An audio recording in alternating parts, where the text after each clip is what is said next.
Сәлем достар, қайтарымсыз гранттар не үшін беріледі және оны кімдер ала алады? Және бастау бизнес жобасының сертификатын бір күнде алуға болады. Осы жайлы толық ақпарат білгілеріңіз келсе, маған тіркеліп лайк басуды ұмытпаңыздар және осы видеоны соңына дейін көріңіздер. Ал ендеше кеттік. Гранттар не үшін беріледі? Гранттар бұл қайтарымсыз, осал топтағы 400 айлық есептік көрсеткішті грант бұл осал топтағы жұмыссыз жандарға берілетін болады. Бұл 400 айлық есептік көрсеткіш дегеніміз 1.476.800 теңгені құрайды. Бұл гранттар не үшін беріледі? Бұл жаңағы осал топтағы айтып жатқан адамдарымыз жұмыссыз болғандықтан, олар кәсіп бастап, жұмыс бастау үшін, яғни өздеріне қажетті құрал-жабдықтарды алып, бизнес бастап, табыс, яғни күнкөріс деңгейін жоғарылату үшін беріледі. Немесе бизнесін дамыту мақсатында беріледі. Бұл ақшаға сіздер өндіріс, яғни құрал-жабдықтарды, мал шаруашылығымен айналысатын болсаңыз, малдарыңыз және егін шаруашылығымен айналысатын болсаңыздар, көшеттер мен тұқымдарыңызды осы қаражатқа ала аласыздар. Және бұл қаражатқа алуға болмайтын заттар да бар, оны айта кететін боламыз. Ендеше бұған кімдер қатыса алады? Бұған, яғни бірінші екі сатыдан тұрады қатысу шарттары. Бірінші сатысында жұмыссыздар. Яғни сіздер жұмыспен қамту орталығына барып, жұмыссыз деген статусты алуларыңыз керек. Оның бәрі официальный болу керек. Мен жұмыс жасамайын, бітті, мен қатысамын деген болмайды. Сіздер жұмыссыздыққа барып тіркелулеріңіз керек.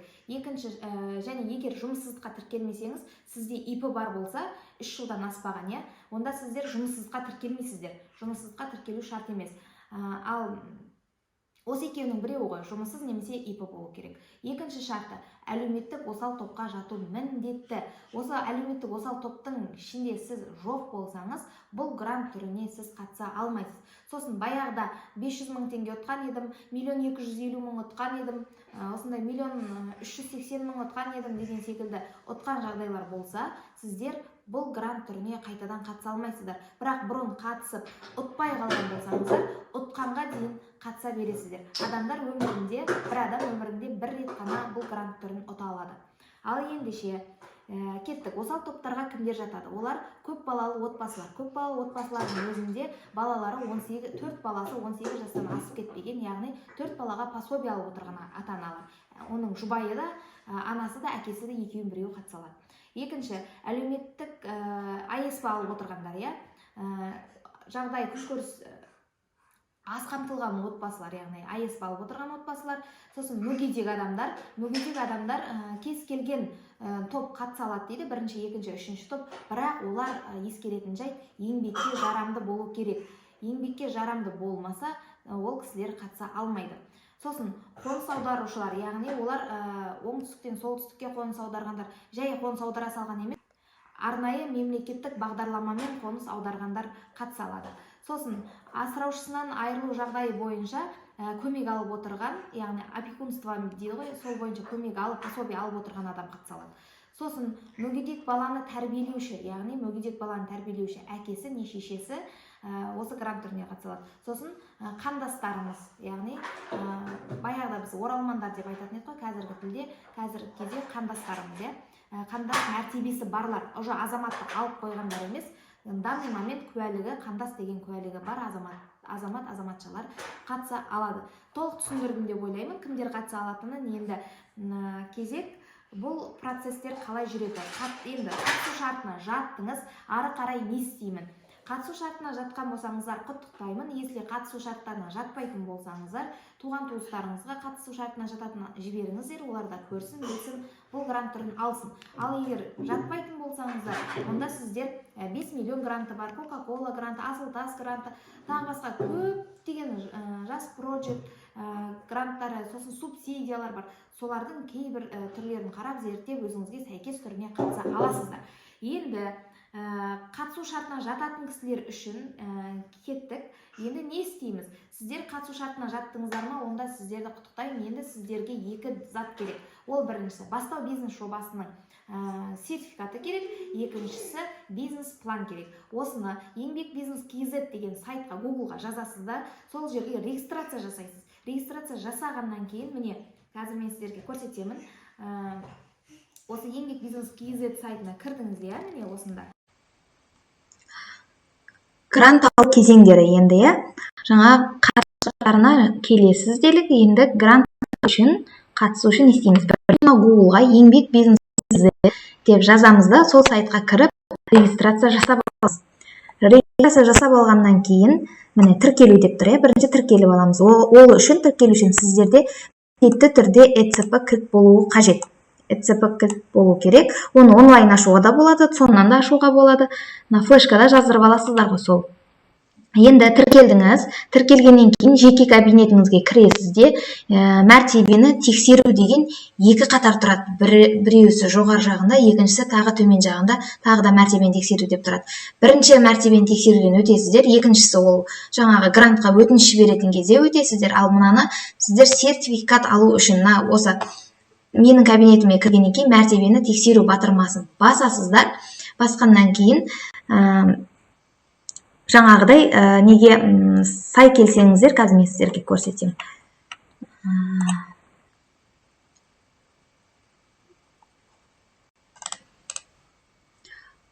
Бұл бастау бизнес жобасының курсы да, сертификат алу деген, сол курсты бітіресіз. Бұл курс нені береді сіздерге? Өз бизнесіңізді жүргізу үшін бастапқы білімді және дағдыларды арттыруға мүмкіндік береді. Яғни сіз бұл жерде бизнес жайлы білім қалыптастырады. Сол мақсатта сізді 14 күндік курсқа шақырады. Оның ішінде тұрады. Әр модульдің соңында, әр модульде сабақтар болады, видеороликтермен 5-6-7 сабақтардан болады. Сол сабақтардан әр модульдің соңында тест тапсырасыздар. Яғни 12 модуль болса 12 тест тапсырасыздар. Сосын қорытынды тест болады. Қорытынды тесттен кемі 70% жинау керек. Ол дегеніміз 25 сұрақтан 18-іне дұрыс жауап берулеріңіз керек болады. Яғни міне енді мәртебені тексеру деген батырманы бастыңыздар, жаңағы сол жерде шарттардың керексіз дейді. Жұмыссыз болуыңыз керек, немесе кәсіпкер болуыңыз керек деп тұр. Болмаса, ол екеуіне де жатпасаңыздар, мына тұрған осы кестедегілердің біреуіне жататын болсаңыз, осыларды біліп, ECP кілтпен подпис қойып жібересіздер. Яғни оны жібергеннен кейін сіздер жаңағыдай осы шарттары түріне оқып шықсаңыздар болады. Жаңағыдай сәйкес келсеңіз, онда сіздерді Skills еңбек kz деген сайтқа автоматты түрде өткізетін болады. Ол неге сертификатқа тіркелу видеосы менде бар, кіріп көрсеңіздер болады. Сертификат ресми алу деген секілді, тіркелу деген секілді сондай видео сабақтар бар. Қарап көрсеңіздер болады, солай тегін ала аласыздар. Сертификатты жалпы бір күнде алуға болады. 12 модульдің жауабы YouTube-та тұр. Тек қорытынды тесттен құлақ қалмай 70% жинасаңыздар болды. Мәртебені тексеру оқыту платформасына өткізеді. Модульдерден өтесіздер, сосын қорытынды тестілеу тапсырасыздар. Тапсырғаннан кейін сертификатты жүктей алатын боласыздар. Міне бар жоғы осы сертификат алу. Енді бизнес-планға көшетін боламыз. Міне бизнес-планға келсек, міне бизнес-план өзі шаблон болады. Жаңағы жеке кабинетіңізге кірсеңіз, бизнес-план үлгісі, яғни жүктеу деген бар. Оны да мен басқа видеоларда көрсеткенмін, қарап көрсеңіздер болады.